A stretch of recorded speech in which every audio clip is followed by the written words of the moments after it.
big in heart, Anna Campbell.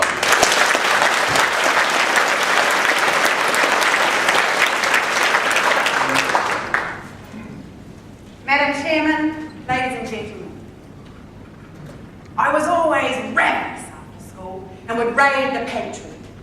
Once, there was an unopened packet of toffee pops. I opened them and ate one beautiful biscuit. I didn't stop at one. I couldn't stop at two. I couldn't stop. About a week later, I heard my mother. Who's eating all the toffee pops? Peter, Anna, Tom. Who ate the toffee pops? I confessed. I ate one toffee pop. Well, who ate the others? Peter and Thomas. Who ate the other toffee pops?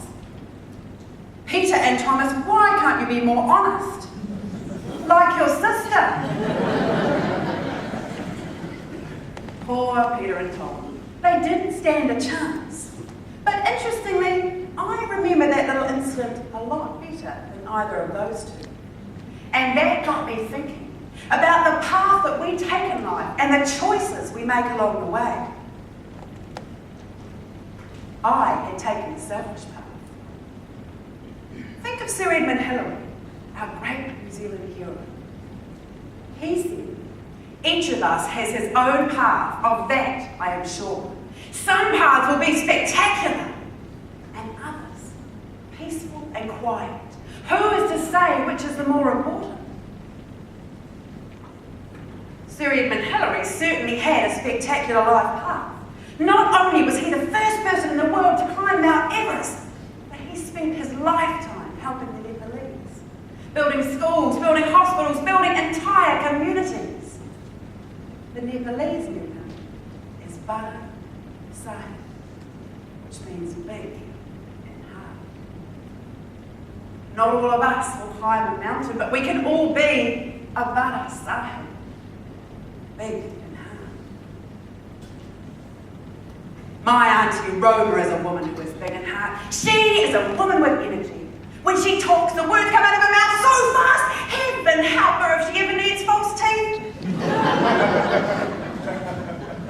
At the age of 77, Auntie Roma is still teaching in a Decile 1 school in South Auckland.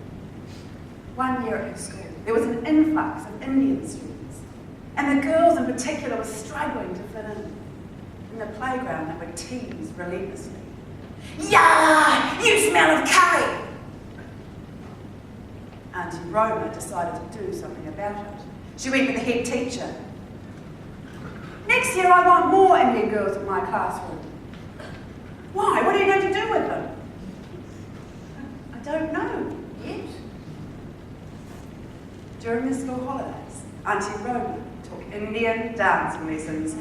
And she practiced day and night, doing dishes at the sink. Walking down the hallway. Uncle John had finally had enough when at 2 o'clock in the morning it was, John, wake up, watch this, I think I've got it.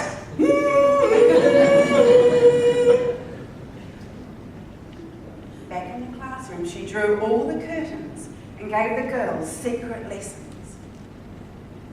On the day of the school concert, she hired saris, and when the curtains lifted on stage, there they were, shimmering in blue and green and gold. There's Giovanni, and there's Pirate!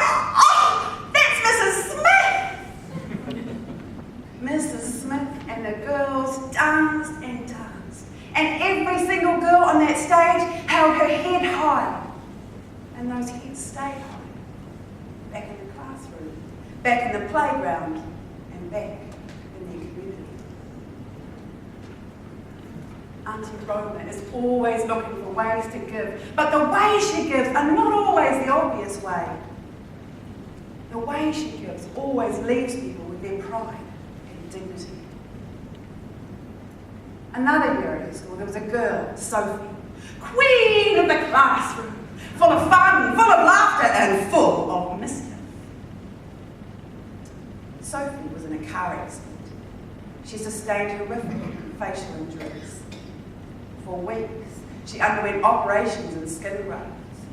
For weeks, she lay curled up, not talking to anyone, not the doctors, not the nurses, not even her parents.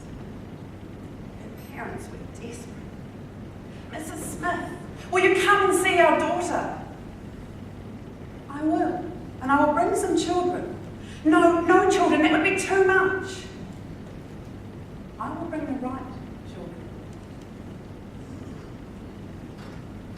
When they arrived at the hospital, Sophie was curled up facing the wall. She too, her little face scarred. The children did not flinch. Sophie, how are you? We've missed you at school. After a few minutes, Sophie started to talk. Roma and the parents stood in the doorway and watched as Sophie talked and laughed. We are all travelling our life path, and the path we take is our choice. We can choose to take a selfish path and ignore those around us in need, or we can take a generous path. That path could be spectacular, climbing a mountain and building a nation, or it could be peaceful and quiet, building pride and dignity. Who is to say which is the more important? Ladies and gentlemen, what we give does not have to be spectacular. It is the act of giving that is spectacular.